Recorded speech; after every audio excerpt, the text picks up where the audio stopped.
Kita ke informasi selanjutnya, pemirsa, ratusan calon pemudik dengan tujuan ke sejumlah kota di Pulau Jawa dan Sumatera sudah mulai memadati Terminal Bus Kalideres, Jakarta Barat pada Minggu siang. Ya, para calon pemudik mengaku memilih pulang kampung lebih awal demi menghindari kepadatan dan kenaikan harga tiket bus jelang Lebaran.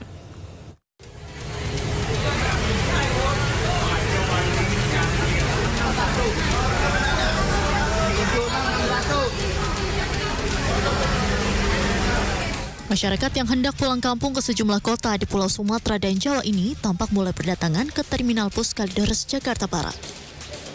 Ratusan calon pemudik yang akan merayakan Hari Raya Idul Fitri di kampung halaman ini terlihat memadati ruang tunggu dan loket tiket terminal.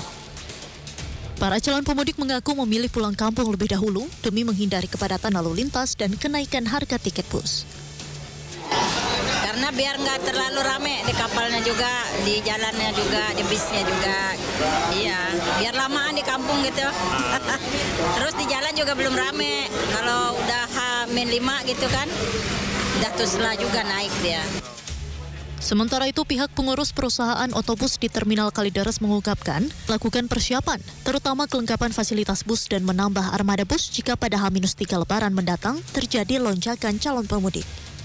Terkait harga tiket, para pengurus PO Bus Pulau Sumatera dan Jawa juga memprediksi akan terjadi kenaikan menjelang masa angkutan mudik Lebaran Idul Fitri nanti dengan kisaran 25%. Untuk sementara persiapan di saat mudik Lebaran, kita udah mempersiapkan diri dari busnya juga, dari cek and diceknya udah komplit semua. Adapun juga ada tambahan mobil bis pariwisatanya udah kita siapin. Baik, kalau kita regulernya ada 16 unit, ditambah dengan pariwisatanya ada 7 unit. Kalau untuk kenaikan harga kan kita berdasarkan dari perusahaan masing-masing, honor masing-masing. Apabila di saat tuslak di tertanggal 24, insya Allah itu Jawa Sumatera pada naik semua. Itu diperkirakan sekitar 25%.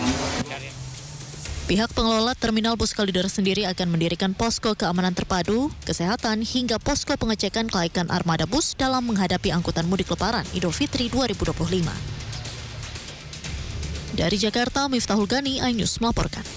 Tiket mudik gratis Dinas Perhubungan Jawa Timur ricuh. Warga menuding adanya dugaan penyerobotan antrean karena petugas dinilai salah menghitung warga yang mengantri.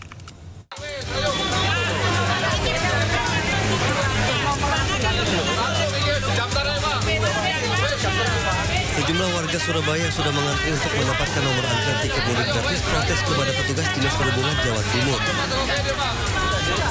Warga protes lantaran petugas menyatakan nomor antrian telah habis dengan kuota 500 nomor antrian.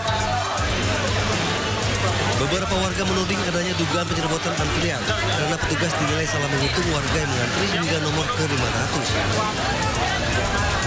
Warga meminta agar nomor antrian diberikan kepada warga yang sudah terlanjur mengantri pada Minggu pagi. Kuotanya di luar itu 500, terus ke dalam 500, nanti dibuka lagi. Kita antri sampai panjang. Sekarang ternyata 500 saja. Dari pagi loh, jam sebelum subuh udah di sini loh, nggak dapet. Di tiap operator itu nggak ditulisi. Pas waktu pengumuman itu mesti ditulisi per hari itu batasi 500. Jadi orang berbondong-bondong hari ini gitu loh. Maksudnya hari ini sudah selesai. Itu ya hari ini kalau sudah antri gini jangan di-stop lah. Kalau orang-orang sampai besok suruh antri gini, kalau tidak mau pulang ya apa tidak tambah bingung. Dinas Perhubungan Jatim pada mudik gratis antar kota dalam provinsi ini menyediakan 4.000 kuota penumpang dengan tujuan 21 kota dan 17 kabupaten di Jawa Timur. 2.400 tiket mudik gratis dibuka secara offline pada Minggu 16 Maret 2025. Sementara 1.600 tiket mudik gratis dibuka secara online pada 10 Maret 2025 lalu dan telah habis terisi. Rencananya pemudik akan diberangkatkan pada tanggal 29 Maret 2025 di depan kantor Dishub Jatim. Dari Surabaya, Jawa Timur, Hari Tambayong, iNews melaporkan. Lebih dari 2.000 warga terdampak banjir di Kecamatan Cimanggung, Kabupaten Sumedang, Jawa Barat. Ketinggian air hampir mencapai 2 meter membuat sejumlah warga termasuk lansia harus dievakuasi dengan perahu karet.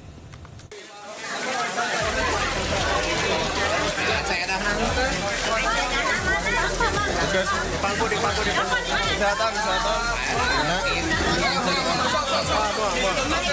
Petugas gabungan mengevakuasi lansia korban banjir Dusun Bunter, Desa Sukadana, Kecamatan Cimanggung, Kabupaten Sumedang, Jawa Barat pada Sabtu malam.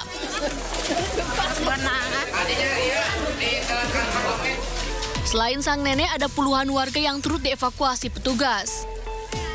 Menurut salah satu warga, kawasan tersebut langganan terjadi banjir. Namun kali ini merupakan yang terparah, bahkan ketinggian air ada yang mencapai hampir 2 meter.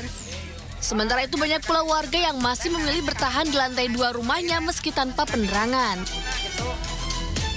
Makanya barusan kami paksa mau nggak mau ya, soalnya debit airnya udah makin tinggi, sama di sana udah nggak ada stok makanan, air bersih buat minum juga udah nggak ada. Segimana banjirnya teh?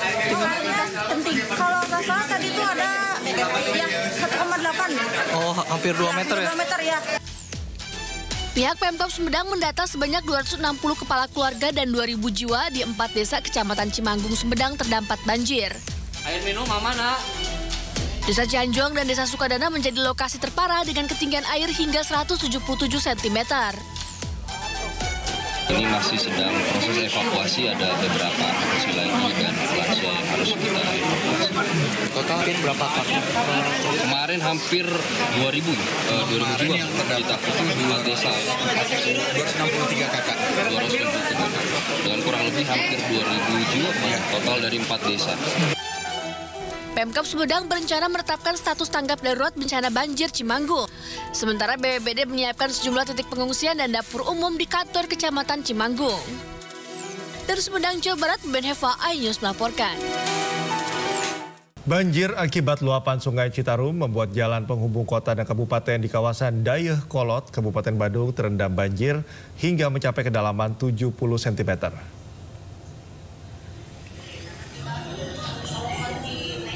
Aktivitas lalu lintas lumpuh, tidak ada kendaraan yang bisa melintas genangan banjir.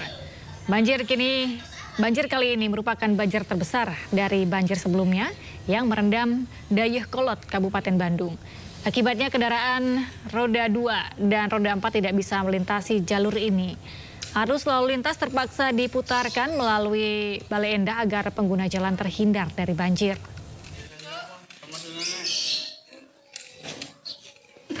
Kita ke informasi selanjutnya, pemirsa. Gunung Marapi di Kabupaten Agam, Sumatera Barat kembali erupsi. Letusan disertai suara dentuman dengan amplitudo maksimum yang cukup kuat mencapai 30,4 mm membuat warga berhamburan keluar rumah.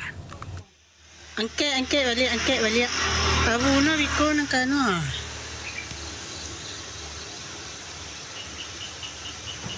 Kemari madok. Iya. Pas tengah-tengah. Inilah erupsi yang kembali terjadi dari Gunung Marapi pagi tadi. Radius 5 km di belakang rumah warga terlihat kawah yang berada di puncak Gunung Marapi mengeluarkan asap tebal membumbung ke langit. Warga Sungai Pua, Kecamatan Banu Hampu, Kabupaten Agam, Sumatera Barat berhamburan keluar rumah saat mendengar suara dentuman letusan Gunung Marapi. Kolom abu letusan berwarna pekat tertiup angin condong ke arah utara. Erupsi terekam seismograf dengan amplitudo maksimum 30,4 mm. dan durasi erupsi selama lebih kurang 45 detik. Gunung Marapi yang berketinggian 2.891 meter di atas permukaan laut saat ini berstatus waspada atau berada pada level 2 di atas aktif normal. Dari Kabupaten Agam, Sumatera Barat, Wahyu Sikumbang, iNews melaporkan.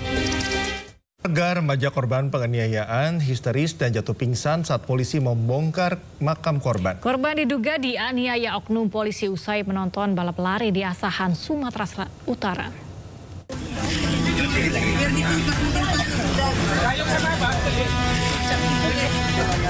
Keluarga korban dugaan penganiayaan Pandu Siregar histeris dan jatuh pingsan saat petugas Polres Asahan, Sumatera Utara melakukan ekshumasi atau pembongkaran makam korban.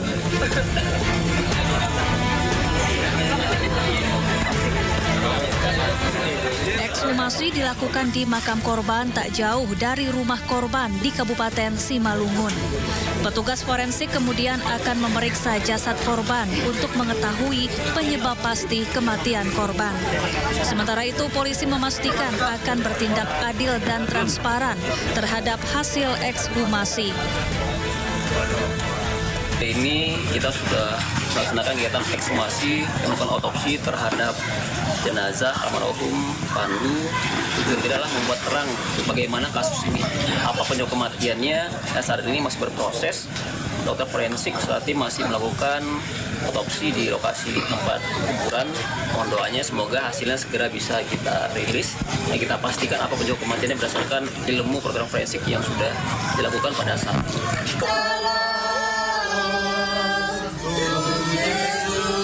Sebelumnya, Pandu Brata Siregar, remaja berusia 18 tahun, meninggal dunia setelah diduga dianiaya oknum polisi. Korban disebut menerima kekerasan usai menonton ajang balap lari. Menurut kerabat korban, oknum polisi menendang korban sebanyak 2 kali setelah polisi membubarkan paksa lomba lari tersebut. Korban terluka di bagian kepala, wajah, dan organ lambung. Keluarga korban menilai ada kejanggalan pada kematian korban dan meminta kasus ini diusut tuntas. Dari Simalungun, Sumatera Utara, Ulil Amri, iNews melaporkan. Kita ke informasi lain, pemirsa. Kapal patroli TNI AL Lanal Tanjung Balai Asahan menggagalkan penyelundupan 71 TKI ilegal ke Malaysia di perairan Batubara. Sejumlah BK dan nahkoda terjun ke laut untuk menghindari tangkapan petugas.